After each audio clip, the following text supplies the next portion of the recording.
மாயா வந்து கண்டென்ட்ன்ற பேரில் அங்கே கோமாளித்தனம் காமிச்சுங்கிறா.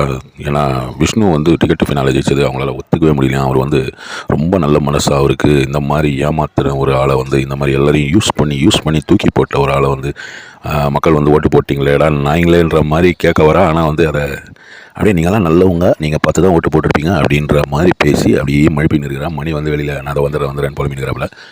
ஆனால் இந்த மாயாவுக்கும் பூர்ணிமாவுக்கும் என்ன தான் நினப்புன்னு தெரியல. அவங்க நினப்பு என்னன்னா, விஷ்ணு வந்து ஏமாத்தினாரு, அவர் வந்து பூர்ணிமாவை யூஸ் பண்ணிட்டாரு. பூர்ணிமா வந்து நிக்சனை யூஸ் பண்ணதும், பூர்ணிமா வந்து விஷ்ணுவை யூஸ் பண்ண ட்ரை பண்ணதும் எல்லாம் நம்ம பார்த்துருந்தோம். ஐஷுவை நிக்சன் யூஸ் பண்ணதும் அதெல்லாம் நம்ம பார்த்துருந்தோம். யாரை யூஸ் பண்ணுறாங்களோ அவங்கெல்லாம் வெளியே போயிடுவாங்க. விஷ்ணு வந்து அந்த மாதிரி யூஸ் எல்லாம் பண்ணலன்றது மக்களுக்கு கிளியராக தெரியும்.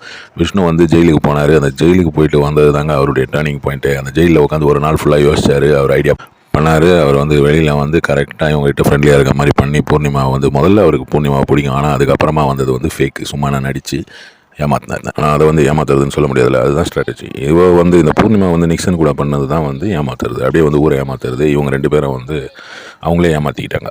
அதுக்கு தான் வந்து நிக்சன் வெளியே போயிட்டாங்க, காஜ் பையன்.